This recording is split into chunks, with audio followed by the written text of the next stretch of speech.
They entered in.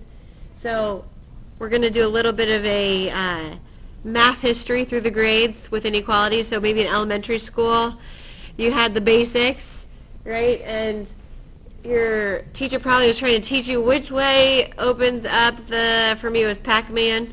So with Pac-Man opens up to the bigger number, it was like, oh, there's Pac-Man.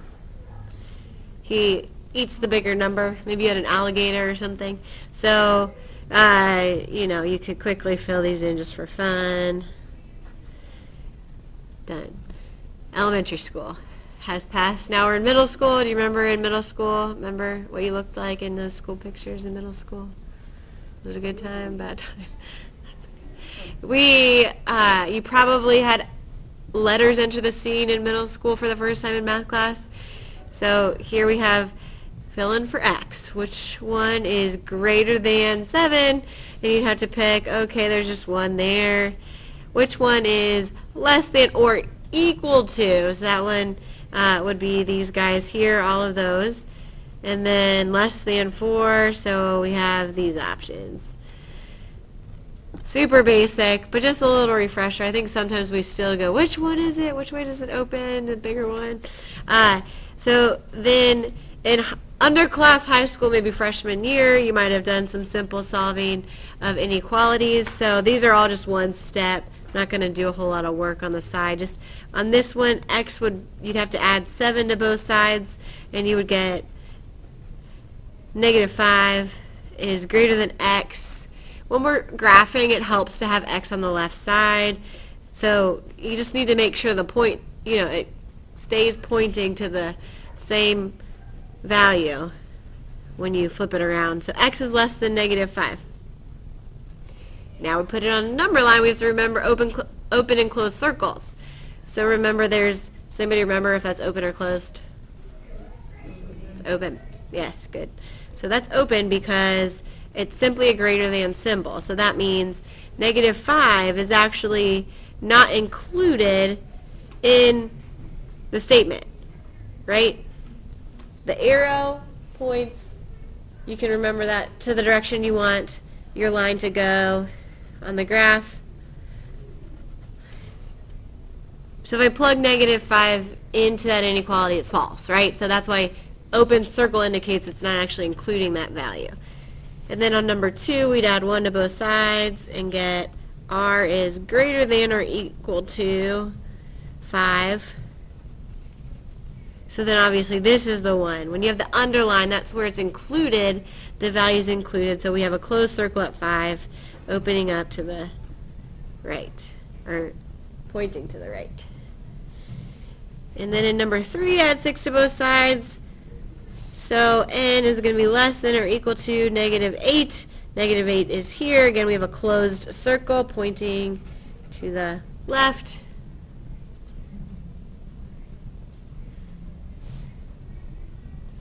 And lastly, add 7 to both sides.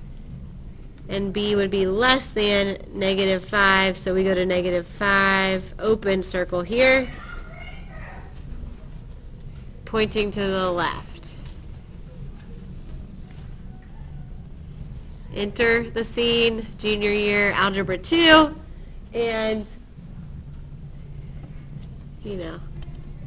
becomes a little bit more exciting. So this relates just back to what you did in lesson 1.3.1.4 with the equations, translating a statement from English into math.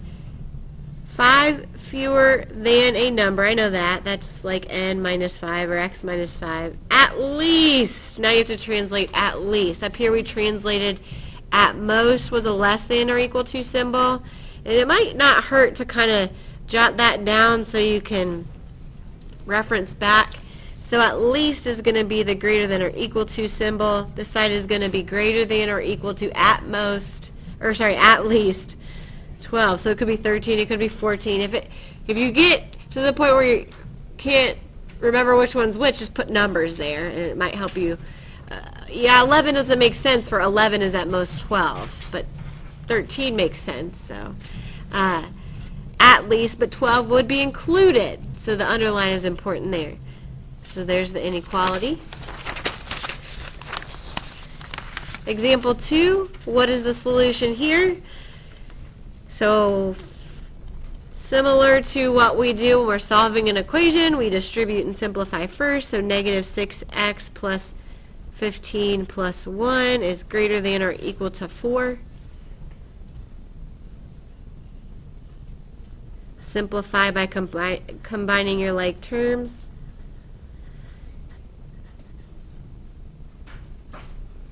Subtract your 16 from both sides. So negative 6x is greater than or equal to negative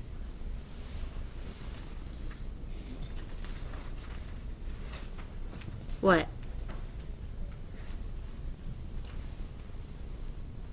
12? Thanks. So now's the fun part. This is my favorite part. It's like the secret code of inequalities. We're going to divide by negative 6. Do you remember what happens?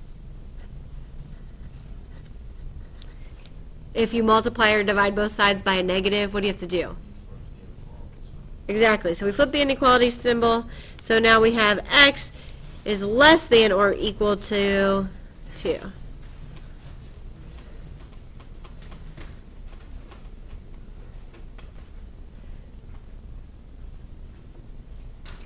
The next one is a real-life example. I made it up myself. Amazon Prime versus Apple TV. Which one is more worth your money? I did make up the values a little bit, so there's some other factors involved for sure in your decision-making process. Don't base your decision solely on this example. Amazon Prime is about $99 a year with $5 per movie. Can anybody experience and feel what variable we might need for this expression? Okay, what would our variable represent?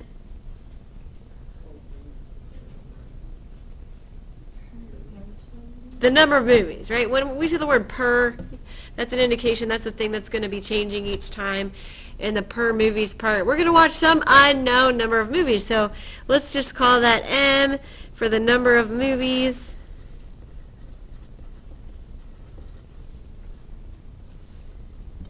An algebraic expression for Amazon then would be 99 plus 5M.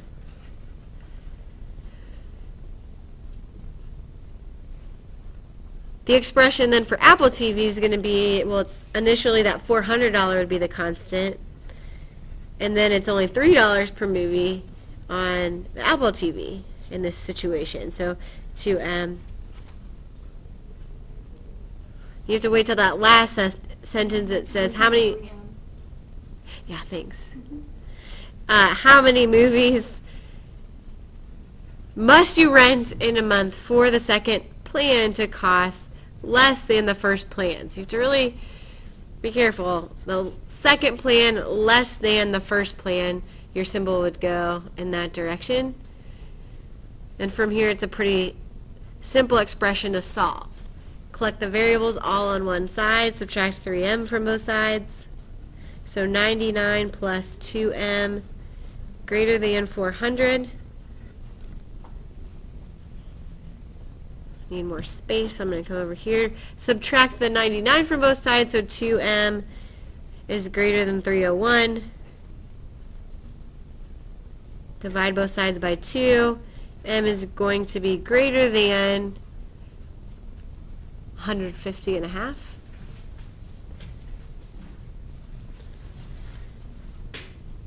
So how many movies do I need to watch? Do I need to watch 150 or 151? Which is it?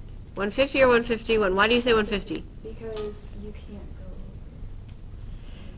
over. Like, because you'd have to rent in your store number, and you can't go over because then you just watch like half a movie or something. Okay, good point, because this value, M has to be greater than 150.5. So if I plugged in a 150 and a 151 over here, what would the left side equal if I plugged in 151? Let's just try that.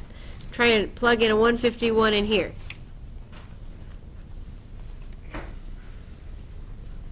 Graphing calculators, you can do that. How could really rent this many movies in a month. Therein lies the fact that I made up this question and there's other factors involved.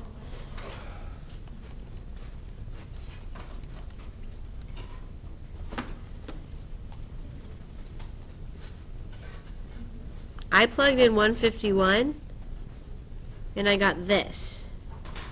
True or false? True. So then 151 does work. Could 150 work? If I plugged in 150, do you think that's going to work out? No. So 151. Let's say M, you need to watch it. 151. Done. Example 4 is the inequality always, sometimes, or never true. Okay, these are, I think you'll see some questions like this on your assignment for section 1.5. Some of you have already done it, you're ahead of the game. Distribute, so we have negative 6x minus 2 greater than negative 6x plus 7.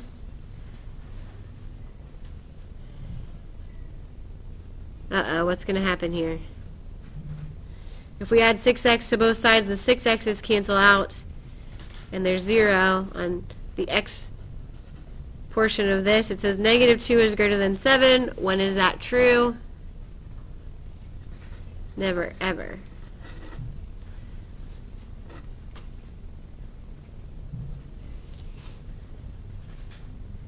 Let's try the next one. So we distribute first.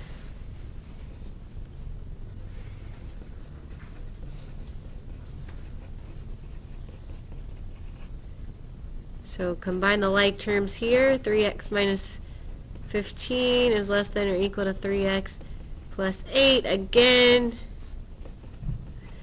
the 3x's cancel out on both sides. When is negative 15 less than or equal to 8?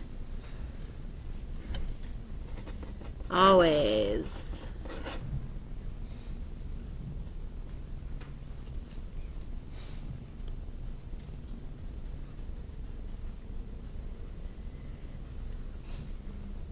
So far, this still could be a refresher from Algebra 1. Example 5 and 6, I think, are really what make this lesson stand out. Okay? We're going to look at two types of inequalities. These are both compound inequalities. So write that along the side, compound inequalities. Just so you're familiar with that phrase. Just means you've got two inequalities. And you're going to have the word and or the word or between them. Different things happen depending on which word is in there. So with this example 5, the word and is in there. Means both of these situations have to be true. We're going to look for an overlap. Okay, so let's solve each one and then find the overlap. So the first one, we subtract 1 from both sides. So 6 is less than 2x. Divide both sides by 2, so x is less than, or sorry, x is going to be greater than 3. Okay, we're going to have to graph the solution, so I'm going to rewrite that as x greater than 3, where the x is on the left side. See how they start us off with these simple inequalities so we can learn this new. I subtracted 1 from both sides, and then I divided both sides by this 2 here. So x is less than or equal to 6. This is an and situation, an and compound inequality. We'll make more sense of it when we graph it. Faith? Are we doing each of the inequalities separately? Yes. I didn't know. You do each one of the inequalities separately. There's a way to do them at the same time, but for this example, we're doing them separately. So I'm going to make sure I have a 3 on there, and more than 3, and 6 on there, and less than 6. So I'm going to start, let's just start at 0. 1, 2, 3, 4, 5, 6, 7.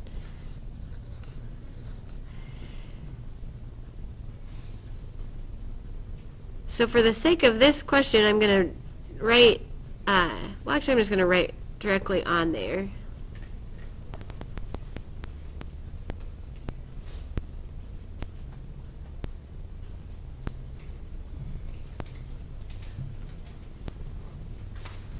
Using different colors. So the first one is x is greater than 3. So good thing we reviewed. We know which one. We use open circle for that. The next one is x is less than or equal to 6, so we use that closed circle. Going to the left, pointing to the left.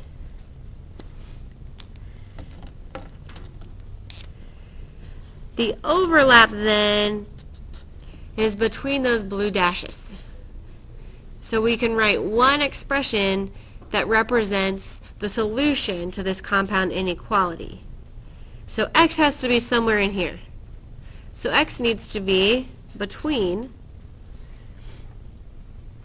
6, and it includes 6 because that was a closed circle, but it needs to be less than or equal to 6. But it needs to be greater than 3.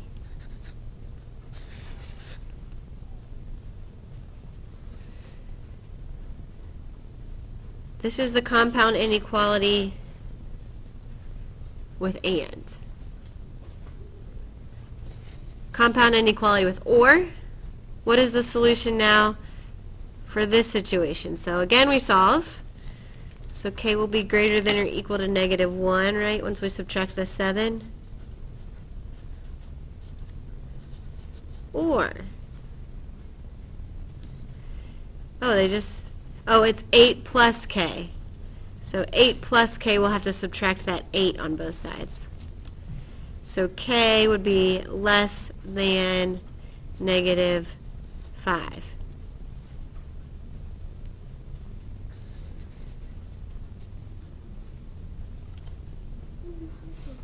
These are ones where you do need to graph it a lot of times to actually see it, to make sense of it. So we'll go ahead and do that graph again. So it's going to be -1 and -5. So I'm going to do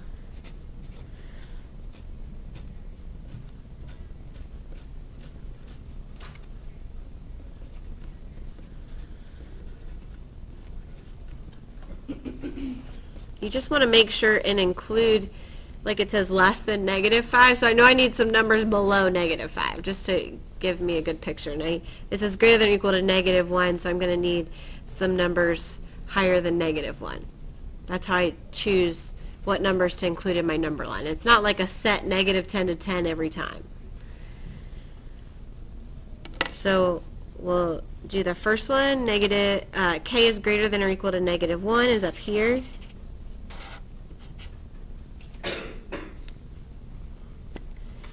K is less than -5, so that's the open circle.